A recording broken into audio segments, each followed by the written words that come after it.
요한계시록에서 하나님의 처사를 이렇게 보면은 하나님의 문제 해결 방법을 알 수가 있습니다.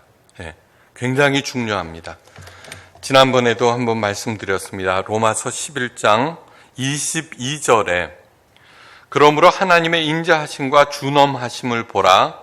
넘어지는 자들에게는 준엄하심이 있으니 너희가 만일 하나님의 인자하심에 머물러 있으면은 그 인자가 너희에게 있으리라. 그렇지 않으면 너도 찍힌 바 되리라. 하나님은 사랑의 모습으로 다가오시기도 하고 또 무서운 모습으로 다가오십니다. 그런데 우리가 하나님의 사랑의 모습에 방점을 찍고 그 사랑 안에 거할 때 우리들은 어떤 경우에도 넘어지지 않는다는 것입니다. 이 요한계시록을 읽을 때 염두에 두셔야 하는 두 가지가 있습니다. 아주 무서운 영화를 보는데 그 영화를 이미 본 옆에 친구가 앞으로 나타날 장면과 결론을 얘기해 주면은 어떻게 돼요? 그 공포가 훨씬 덜합니다. 그죠? 네. 하나님께서 앞으로 있을 재앙을 미리 알려주시는 이유도 요한계시록을 통해서도 마찬가지입니다. 또 하나는 심각하고 무서운 얘기를 잔뜩 늘어놓다가 사실은 그게 그런 뜻이 아니야 라면서 즐거운 이야기를 합니다. 다시 말해서 아무리 심각했어도 결론이 해피 엔딩이라면은 그 앞에 있는 무서운 이야기들이 별 상관없어집니다. 요한계시록에서 하나님께서 취하시는 방식입니다. 엄청난 재앙을 열거하다가 가끔씩 중간중간에 하늘에서 하나님을 향한 아름다운 찬송, 그런 것들이 울려 퍼집니다. 그 찬송 속에는 하나님의 자녀들을 향한 격려와 위로와 응원이 가득 담겨져 있고, 더 중요한 것은 앞으로 있을 다음에 일어날 재앙에 대한 예고가 나온다는 것입니다. 마귀가 자기의 때가 얼마 남지 않은 줄 알므로 크게 분을 내어 너희에게 내려갔습니다. 이 얘기는 뭐냐 그러면 마지막 재앙 시리즈 대접, 7 대접 재앙 앞에서 일어난 일입니다. 다시 말해서 7 대접 재앙이 시작되면은 이제 마귀의 때가 끝나는 것입니다. 얼마 남지 않았다는 것을 사탄이 먼저 알았다는 것입니다. 사탄의 종말이 임박했다는 것, 그리고 사탄이 어디에 있는지 알려줌으로써 그 사랑하는 자녀들인 우리들로 하여금 만반의 준비를 하게 하십니다. 여러분, 어떤 범죄라도 그 범인의 소재를 알면은 시간이 걸릴 뿐 반드시 해결되죠. 그죠? 지금 사탄이 어떻게 했어요? 너희에게로 내려갔습니다. 너희가 누구예요? 땅에 남아있는 하나님의 자녀들인 우리들에게로 내려왔다는 얘기입니다. 예수님께서 우리의 사령관이 되셔서 우리를 지휘하시고 보호하십니다. 그러므로 어떠한 일이 있다고 할지라도 그 대장 되신 주를 열심히 따라간다면은 어떠한 환난과 역경에서도 능히 이기고 견뎌낼 수 있습니다. 여러분, 한 해가 지나갔습니다. 한번 되돌아보십시오. 거기에는 실패도 있을 것이고 성공도 있을 것입니다. 그런데 실패가 어쩌면 훨씬 더 많을지 모릅니다. 근데 중요한 것은 뭐냐 그러면 왜 이 일이 실패했을까 분석해 보는 것입니다. 분명히 그 실패의 원인은 내 생각, 내 고집, 그런 것들이 하나님의 뜻보다도 앞세워졌기 때문입니다. 한번 깊이 생각해 보십시오. 늘 말씀드립니다. 진짜 하나님의 사람은 주변의 상황과 또 사람들에 대해서 어떻게 생각하는지 거기에 반응에 대해서는 별 상관하지 아니하고 하나님의 뜻과 지금 현재 내가 행하고 있는 이 일이 예수님의 방법인가? 그 두 가지만 체크하고 지금 설사 그것이 어려움이 있다고 할지라도 끝까지 밀어붙일 때는 때가 이름에 하나님께서 이루신다고 늘 말씀드렸습니다. 네. 너무너무 중요한 얘기입니다. 그렇게 행할 때 마침내는 하나님께서 그 일을 통해서 영광을 드러내 주십니다. 사탄과 그 졸개들이 하늘에서 쫓겨나는 광경이 펼쳐지고 난 다음에 하늘에서 큰 음성이 울려 퍼집니다. 이제 우리 하나님의 구원과 능력과 나라와 또 그의 그리스도의 권세가 나타났으니 우리 형제들을 참소하던 자, 곧 우리 하나님 앞에서 밤낮 참소하던 자가 쫓겨났다. 예. 그의 그리스도의 권세가 이미 나타났습니다. 2000년 전에 예수님께서 오셨습니다. 네. 그 대장 되신 사탄을 능히 이기시는 그분이 이미 와 계시다는 그 자체만으로도 승리가 보장되어 있다는 얘기입니다. 그러므로 우리가 해야 할 일은 그분을 따르는 일. 너무너무 중요한 얘기입니다. 7머리와 10뿔을 가진 붉은 용 사탄은 우리 인간들이 도저히 이겨낼 수 없는 악한 영적 존재입니다. 7머리, 예수님의 버금가는 지혜를 가졌다는 뜻입니다. 머리. 10뿔. 10뿔은 무엇이냐 하면은 폭력, 가장 강력한 파괴력을 가졌다는 그러한 뜻입니다. 우리가 사탄보다 더 악할 수 없기에 사탄을 이겨낼 수가 없습니다. 우리가 사탄보다 더 악할 수 없기에 질 수밖에 없고, 또한 동시에 우리의 선이 너무너무 미약하기 때문에 그 사탄의 악을 감당할 수가 없습니다. 그런데 오직 예수 그리스도만이 사탄을 이길 수 있습니다. 그분께서 3년 동안 하신 일이라고 하는 것은 그 사탄을 이기는 법을 가르치시고 실제로 어떻게 그 사탄의 힘을 이겨내시는지 십자가에서 보여주셨습니다. 예수님께서 하신 일은 무엇인 줄 아십니까? 그저 내 짱구 돌리지 않고 그 악한 이러한 불이 이러한 것들을 그냥 온몸으로 받아내시고 견뎌내셨다는 뜻입니다. 우리가 거기에 대항하고 복수하려고 할 때 어떻게 돼요? 우리가 아무리 쥐어짜내도 사탄의 폭력성 앞에는 질 수밖에 없습니다. 그러니까 그 과정을 통해서 하나님께서 주신 시간과 생명과 에너지가 점점 쪼그러들고 고갈될 수밖에 없고 나중에 탈진해 버립니다. 문제는 무엇입니까? 모든 것을 버리고 대장 되신 예수님을 따라가는 일. 그분께서 가르쳐 주신 그 길을 사는 것입니다. 사탄이 하늘에서 쫓겨났는데 왜 하나님 앞에 있다는 것일까? 하나님 앞에서 밤낮으로 참소하던 자. 이것은 두 가지 사실을 드러냅니다. 사탄도 하나님을 절대로 능가하지 못한다. 하나님 앞에 있다는 것은 그들도 하나님께 머리 숙이는 존재 중에 하나이다. 또 하나, 아직 사탄이 완전 괴멸되지 않았다는 것을 의미합니다. 욥기에서 사탄은 하나님과 욥을 두고 내기하는 장면이 펼쳐집니다. 욥이 하나님께 충성하는 이유는 하나님께서 욥에게 많은 복을 주셨기 때문이며, 만약에 하나님께서 그 복을 욥에게서 회수해 버리면은 욥의 충성 역시 멈출 것이라고 사탄이 얘기합니다. 바로 이것이 참소하는 것입니다. 참소에 해당되는 헬라어 카테고로스는 중상모략한다는 뜻인데, 그것도 어디에서 하느냐 그러면 광장에서, 공공장소에서 어떤 사람들을 모략하여서 그를 매도하려는 것이 참소입니다.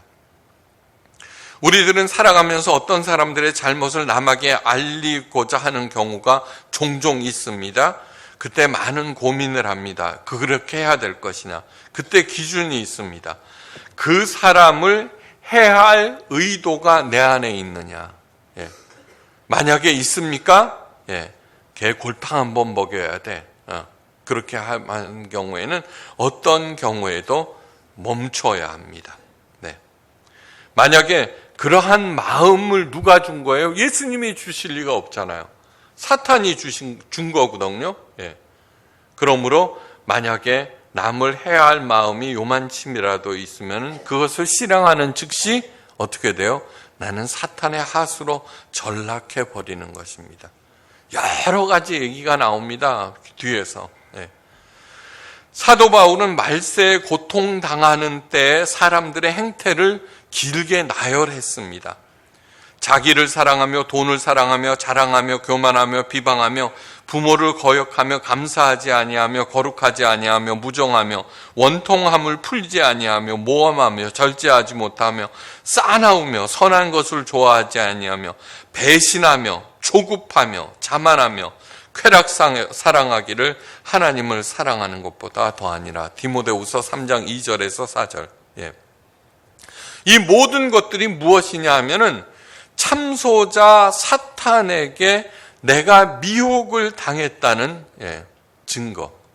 지금 현재 내가 참소하고 있고 막 미워하고 자만하고 있고 잘난 척하고 있고 여기서 얘기하는 대로 돈을 사랑하고 싸납고 절제하지 못하고 배신하고 막 이러는 것들은 내가 사탄의 하수로 지금 전락했다는 증거가 되어버립니다. 그렇게 깨달은 순간 어떻게 돼요? 스톱하고 얼른 하나님께로 돌아서야 합니다. 내가 억울한 일을 당했을 때 그러기 어렵죠? 그러므로 예수님께서 기도할 수 있게 하셨습니다. 하늘의 큰 음성이 여전히 울려 퍼집니다. 또 우리 형제들이 어린 양의 피와 자기들이 증언하는 말씀으로서 사탄을 이겼으니 두 가지입니다. 어린 양의 피, 예수님의 십자가에서 흘리신 피, 그 다음에 하나님의 말씀으로 사탄을 이겼다는 얘기입니다. 그들은 죽기까지 자기들의 생명을 아끼지 아니하였도다. 이 말씀에서 사탄을 이기는 비결을 가르쳐 줍니다. 예수 그리스도의 피가 우리의 죄를 깨끗하게 하셨으며 그분의 말씀을 증언할 때 사탄을 이길 수 있습니다. 증언은 단순히 말로만 하는 것이 아닙니다. 증언에 해당되는 헬라어 마르튀리아는 순교자를 의미하는 마르티스에서 파생된 것으로서 하나님의 말씀을 목숨과 바꾼 것을 말합니다. 하나님의 말씀으로 인해서 죽은 사람 순교자라고 합니다. 마르티스, 거기에서 파생된 것이 증언입니다. 죽으면은 죽으리라 는 심정으로 그 말씀대로 살아서 그 말씀 자체가 하나님 말씀의 증거라는 뜻입니다. 그래서 죽기까지 자기들의 생명을 아끼지 아니하였더라라는 말이 첨가된 것입니다. 예수님의 가르침을 온 힘으로 살아서 내가 살아나고 마침내 풍성해지는 그 체험을 하시기를 바랍니다. 그리할 때 내 입에서는 정말 좋으신 하나님이라는 고백이 나올 것이고 마침내는 최후의 승리에 참여할 수 있게 됩니다. 이어서 붉은 용의 교회를 향한 공격이 시작됩니다. 하나님께서 그 교회를 보호하시는 장면이 더불어서 전개됩니다. 땅으로 내어 쫓긴 붉은 용은 여자를 박해하기 시작했습니다. 여자는 마리아가 아니라고 했습니다. 교회는 여자는 교회를 의미한다고 했습니다. 그러자 하나님께서는 독수리를 보내셔서 여자를 광야로 데려오게 하십니다. 그곳에서 하나님께서는 3년 반 동안 교회를 양육하십니다. 모든 것들, 요한계시록의 내용들, 그것은 하나님께서 그 사랑하시는 자녀들에게 보여주시는 표징이라고 하였습니다. 마리아가 아기 예수를 낳고 마국간 구유에 누이셨습니다. 그 사건이 중요한 것이 아니라 말구유에 누인 아기가 하나님의 표적이 된다라고, 그 표적을 봐야 된다는 것이죠. 가장 낮은 자리에 오신 하나님, 처녀 마리아가 낳은 그런 뜻이 아니라 그것을 갖다가 사건을 높일 때 마리아를 하나님처럼 섬기게 됩니다. 그 사건 자체보다도 거기에 담아 놓으신 하나님의 의도와 뜻이 더욱더욱 중요합니다. 내가 애굽 사람들에게 어떻게 행하였음과 내가 어떻게 독수리 날개로 너희를 업어 내게로 인도하였음을 너희가 보았느니라. 그 옛날 이집트 땅에서 고생하던 이스라엘 백성들을 구원하실 때에도 독수리를 등장시킵니다. 하나님께서는 그처럼 붉은 용의 바퀴 가운데 놓인 교회를 보호하십니다. 여기에서 주목해야 하는 것은 광야 자기 곳이라고 하였습니다. 출애굽기에도 내게로 인도하셨다. 바로 그 내게로 인도하시는 게 어디예요? 홍해 바다를 가르고 신의 광야로 인도한 걸 보고 내게로라고 말씀하십니다. 그 척박한 광야가 하나님의 택하신 장소, 하나님께서 임재하시는 장소입니다. 광야에서 하나님의 자녀들을 만나시고 양육하십니다. 우리가 생각하기에 광야는 자녀를 양육하기에 가장 부적절한 곳입니다. 그죠? 먹을 것이 있나, 입을 것이 있나. 그러나 하나님은 그렇게 생각하지 않으십니다. 광야는 왜 중요한 곳이냐? 광야와 지성소, 지극히 거룩한 곳, 하나님과 내가 독대하는 곳, 지성소와 광야는 동의어입니다. 왜냐하면 광야는 나의 어떤 노력도 무의로 돌아가는 곳입니다. 애를 쓴다고 해서 곡식이 자라는 것도 아니고 애를 쓴다고 해서 돈을 벌 수 있는 곳도 아닙니다. 오로지 광야는 하나님의 공급하시고 하나님께서 인도하실 그것만 의지해야 살아갈 수 있는 곳이 광야입니다. 출애굽기는 다음과 같이 끝납니다. 구름이 성막 위에서 떠오를 때에는 이스라엘 자손이 그 모든 행진하는 길에 앞으로 나갔고 구름이 떠오르지 않을 때에는 떠오르는 날까지 나아가지 아니하였으며 낮에는 여호와의 구름이 성막 위에 있고 밤에는 불이 그 구름 가운데 있음을 이스라엘의 온 족속이 그 모든 행진하는 길에서 그들의 눈으로 보았더라. 광야는 하나님과 가장 가까워지는 곳. 이 세상은 우리의 눈과 귀를 다른 곳으로 돌리는 것으로 가득합니다. 사람들의 이야기는 모두 다 먹고 사는 잡다한 문제이며 서로 경쟁하고 또 이겨야 하는 그러한 대상들입니다. 그래서 하나님께서는 광야를 자신이 마련한 장소라고 말씀하시는 것입니다. 낸시 홀이라고 하는 여자가 너무너무 중요한 얘기를 했습니다. 광야란 우리가 반드시 물어야 하지만 알지 못하는 질문들을 가르쳐 주는 것이다. 우리가 살면서 수많은 성공과 실패를 거듭해 왔습니다. 실패의 원인이 무엇입니까? 반드시 물어야 하는데 그 질문의 내용을 모르고 있으므로 내 뜻대로 행할 때 실패가 왔습니다. 반드시 물어야 하는 질문이라고 하는 것은 하나님과 그분에 관한 것, 그분의 말씀에 관한 것입니다. 그러나 세상살이에 시달리느라 무엇을 물어야 하는지 알지 못합니다. 광야가 그 모든 잡다한 것들을 단절시키고 오로지 하나님과 그분의 말씀 명령에 집중케 하는 그러한 지성소입니다. 그래서 하나님께서는 그 사랑하는 자녀들을 그 옛날에는 광야로 오늘날에는 내 힘으로 도저히 해결할 수 없는 고난으로 나를 인도하십니다. 거기에서 반드시 물어야 하는 그러한 질문을 배우라고. 광야에서 양육을 받은 이스라엘 백성들에 대해서 민수기는 다음과 같이 말합니다. 곧 그들이 여호와의 명령을 따라 진을 치며 여호와의 명령을 따라 행진하고 또 모세를 통하여 이르신 여호와의 명령을 따라 여호와의 직임을 지켰더라. 여기에서 포인트는 뭐예요? 따라서. 하나님을 따라서, 하나님의 명령을 따라서, 하나님의 뜻에 따라서 여호와의 직임을 지켰더라. 목사 얘기를 하는 것이 아닙니다. 삶의 자리에서 내가 맡은 그 직업, 또 역시 하나님의 명령에 따라서 지혜와 능력에 따라서 인도함에 따라서 살라는 것입니다. 네. 한편에서는 하나님께서 교회를 보호하시고 양육시키는 가운데도 사탄의 공격은 멈추지 않습니다. 네. 사탄은 자신이 하나님을 이기지 못한다는 사실을 너무너무 잘 압니다. 그래서 하나님께서 가장 사랑하시는 나를 미혹하고 박해하여서 나로 하여금 하나님을 버리고 떠나도록 자기 하수로 오도록 미혹하는 것입니다. 사탄의 공격을 다음과 같이 묘사합니다. 여자의 뒤에서 뱀이 그 입으로 물을 강같이 토하여 여자를 물에 떠내려 가도록 하되 땅이 여자를 도와 그 입을 벌려 용의 입에서 토한 강물을 삼키니라. 왜 여자의 뒤에서 그럴까? 교회의 배후에서는 사탄, 끊임없이 미혹하고,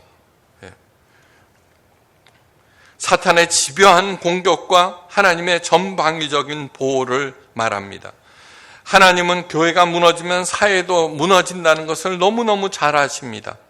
솔제니친이 기독교 노벨상이라고 일컬어지는 템플상 수상식에서 러시아 할머니들의 말을 인용하면서 수상 소감을 마쳤습니다. 뭐라고 그랬냐 그러면 모두 다 하나님을 잊었기 때문이야. 왜 이렇게 혼란스러운 줄 아십니까? 우리가 하나님을 잊었기 때문입니다. 내 생각, 내 이득을 앞세웠기 때문입니다. 만몬신에게 놀아나는 현대사회의 남백상의 원인을 한마디로 표현한 것입니다.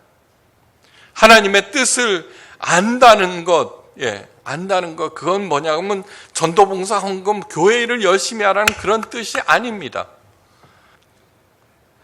언제나 머릿속에 하나님이라면, 예수님이라면 어떻게 하셨을까? 실제 삶에서 그렇게 행하라는 얘기입니다. 명실공히 교회를 주님의 몸으로 만들기에 최선을 다하겠습니다. 그분의 가르침을 살아내고 가르치고 맡기신 사역을 기쁨으로 감당해서 저와 여러분들이 살아나고 사회가 살아나고 하나님께서 영광으로 이루시는 것을 해낼 것입니다. 사탄은 교회 공격이 실패로 돌아가자 눈을 돌립니다. 누구에게? 용이 여자에게 분노하여 돌아가서 그 여자의 남은 자손, 곧 하나님의 계명을 지키며 예수의 증거를 가진 자들과 더불어 싸우려고 바다 모래 위에 서 있더라. 다시 말해서 이제는 교회 자체 무너뜨리지 못하고 각 개인에게, 성도들에게 눈을 돌린 것입니다. 그래서 베드로 사도는 우는 사자처럼 호시탐탐 성도 한 사람 한 사람을 삼키려고 기회를 엿보고 있다고 말하는 것입니다. 하나님의 전신갑주를 입으시기를 간절히 바랍니다. 오직 대장 되신 예수님을 따른다. 나를 따르라고 하셨습니다. 예수님께서는 왜 이 땅에 오셨는지 아십니까? 가장 하찮은 존재로, 아무리 하찮은 존재라고 할지라도 내 방법을 따를 때 나를 부활하라고 하신 것이 아닙니다. 나는 그저 묵묵히 당하고 견디며 나아갈 때 하나님께서 다 지쳐버린 나를 부활시키신다는 것입니다. 제발 이제 내 생각을 내려놓고 예수님의 뜻대로 살아서 오늘 만난을 이기고 마침내 천상의 혼인잔치에 모두 참여하시기를 주의 이름으로 축원합니다.